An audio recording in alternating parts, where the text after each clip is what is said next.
Le centre socio-culturel à Diabois-en-Braz de Songon était débordé de monde ce jeudi 29 février 2024. Le commandant Jean-Marc Seri, sous-préfet de Songon, et le député maire de la commune de Songon, l'honorable Broualouboué Osé, ont convié tous les chefs de village, les chefs de service, les chefs communautaires, les présidents de jeunesse, les présidents des femmes et les présidents des cités à une importante réunion d'urgence portant sur le déguerpissement des zones à risque dans la commune de Songon par le district autonome d'Abidjan. Cette rencontre était dans le but de trouver des solutions adéquates et aussi des dispositions à prendre pour le bien-être de la population face à ce problème inquiétant qui nous donne des sueurs froides. Les différentes autorités que nous sommes avons l'obligation de vous porter la bonne information, avons l'obligation de vous clarifier les différentes étapes de cette activité. Parce qu'en réalité, si on peut reprocher à la mise en œuvre de ce déguerpissement un certain nombre de points, nous tous sommes unanimes que ce qui fonde l'action, c'est-à-dire la Côte d'Ivoire moderne, ne souffre aucune contestation. Monsieur le maire de Songon, qui sort d'une rencontre hier, n'est-ce pas, avec le gouverneur aura des informations à nous porter. Nous allons échanger sur ces informations, nous allons nous apporter sur leur crédibilité, tant est que le fond du débat, c'est-à-dire la restructuration d'Abidjan, ne souffre aucune contestation. Je voudrais donc vous dire merci. L'exemplaire d'utilisation dont vous faites preuve ce matin et vous priez de nous permettre d'intervenir dans un cadre courtois et responsable parce que la question à l'ordre du jour est l'ordre capital. Au départ, nous étions dans la brousse à Songon. Les gens d'Abidjan nous appelaient les gens de la forêt. Aujourd'hui, Songon est devenu une grande ville. Et avec l'autoroute qui passe, Songon est plus restructuré que d'autres pays de la Côte d'Ivoire. La preuve, quand on nous a cité les zones à risque, Songon n'a pas beaucoup de zones. À Songon ici, il y a des sites qu'on a déterminés depuis près de 2 ans, 3 ans, et peut-être il y a eu des améliorations. Donc cela veut dire que quand on a dit une zone à risque et à déguerpir, ce n'est pas forcément déguerpir la zone. Mais si nous on apporte des améliorations, c'est fini, les zones à risque intactes. Nous allons vous déterminer les zones à Songon, dit zone à risque. Secteur abadien. La gare en face du carrefour Bébéso. Ils ont dit la nature du risque. Inondation et glissement des terrains.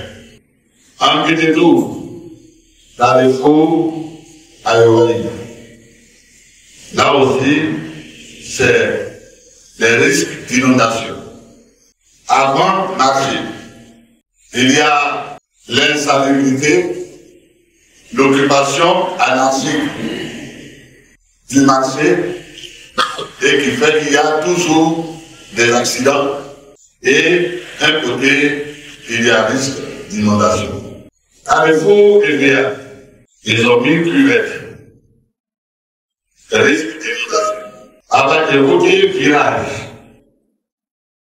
Là aussi, c'est une cuvette, c'est le risque d'inondation. Avec des nampés. Il y a avec des nampés.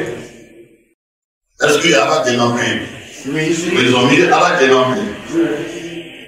C'est des bâtiments inachevés à proximité du ravin.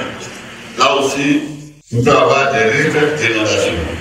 Cassamblé, chaîne à vue. Cassamblé, chaîne à vue. Construction annexe à proximité d'un bassin d'orage. Là aussi, on peut avoir des risques d'inondation. Songo, logements sociaux. Songo, logements sociaux. Là aussi, c'est des ouvrages d'assainissement à faire. Songo, logements sociaux. Je crois qu'à un moment, il y a eu la pluie. Il y a les vraies maisons qui ont été construites et ont été inondées par l'eau. C'est vrai. On a fait des tours dans ce secteur. Songo à grand marché. Ils reviennent encore pour l'occupation anarchique des marchés.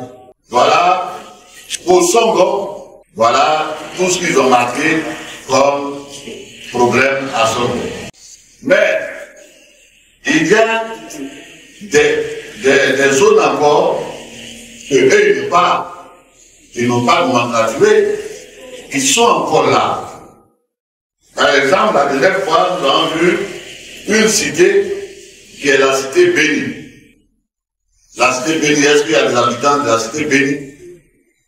La cité bénie, qui à chaque rue est inondée, les gens ne peuvent pas dormir, les gens ne peuvent pas rentrer dans leur maison, et tout ça, il y a la cité bénie.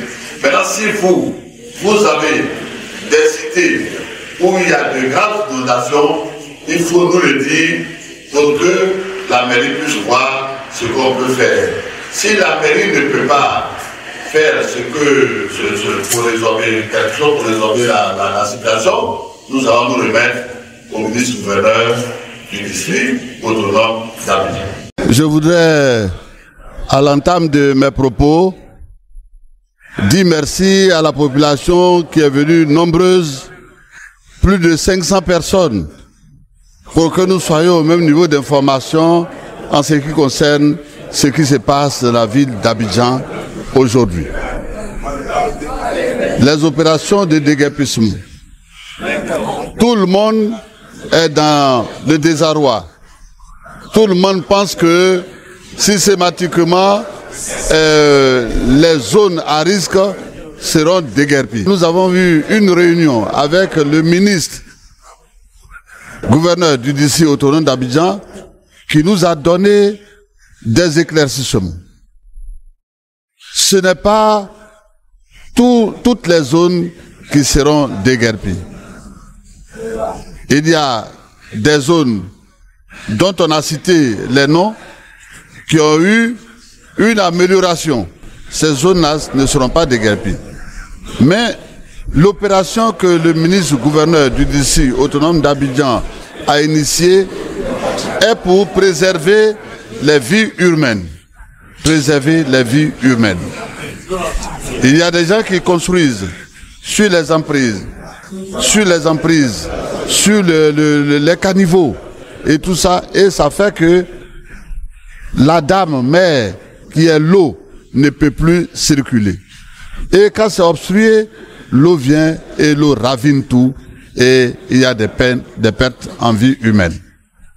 C'est pour cela que nous avons appelé toute la population de Songo pour la rassurer, pour dire que à Songo, nous n'avons pas trop de problèmes, mais pourtant, il y en a quand même.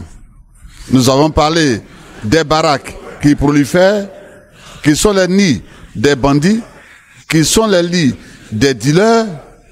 Nous avons parlé des charrettes appelées Saloni, qui prolifèrent, qui font des accidents et les gens meurent. Nous avons parlé des tricycles qui sont devenus des transports en commun et nous avons parlé de l'assainissement en général de Songo. Avant de répondre à votre préoccupation, je souhaiterais revenir sur le rôle de l'autorité administrative que je suis. Le sous-préfet sur le territoire de sa circonscription a une mission de représentation du président de la République et de l'exécutif. Dans le cadre de cette mission-là, nous sommes amenés à expliquer aux populations, en rapport avec les élus locaux, le contenu des actions du gouvernement. C'est dans cette perspective-là donc que le maire a bien voulu m'associer à cette réunion de ce jour. En réalité, le district, sous la coupole du président de la République, a lancé une opération de déguerpissement qui, dans le fond, est une excellente démarche puisqu'elle répond aux exigences de la nouvelle Côte d'Ivoire que nous tous voulons voir naître. Mais certaines populations ne comprennent pas toujours pourquoi telle décision est prise, comment elle est prise, etc. Donc aujourd'hui, j'ai voulu à travers l'initiative de cette commission aider les élus, notamment la mairie, à porter la bonne information aux populations et à recueillir des populations leurs préoccupations. Parce qu'en réalité, aucune personne, aucun individu n'est contre ce projet de restructuration de la ville d'Abidjan. Mais souvent, elles ne comprennent pas. Donc à travers cette commission, on va donner l'occasion à l'élu, qui est monsieur le maire, de porter la bonne information, d'échanger avec les populations, de recueillir leurs préoccupations, de sorte à permettre aux actions de porter les fruits escomptés avec le moins de désagréments. Et comme vous avez pu le constater, j'ai voulu citer le président de la République, son Excellence Alassane Ouattara, qui lors du dernier Conseil des ministres a insisté sur le caractère de solidarité et le caractère humain que devrait revêtir l'action du district, l'action de déguerpissement du district. Donc voilà un peu les circonstances dans lesquelles j'ai proposé à monsieur le maire de créer cette commission.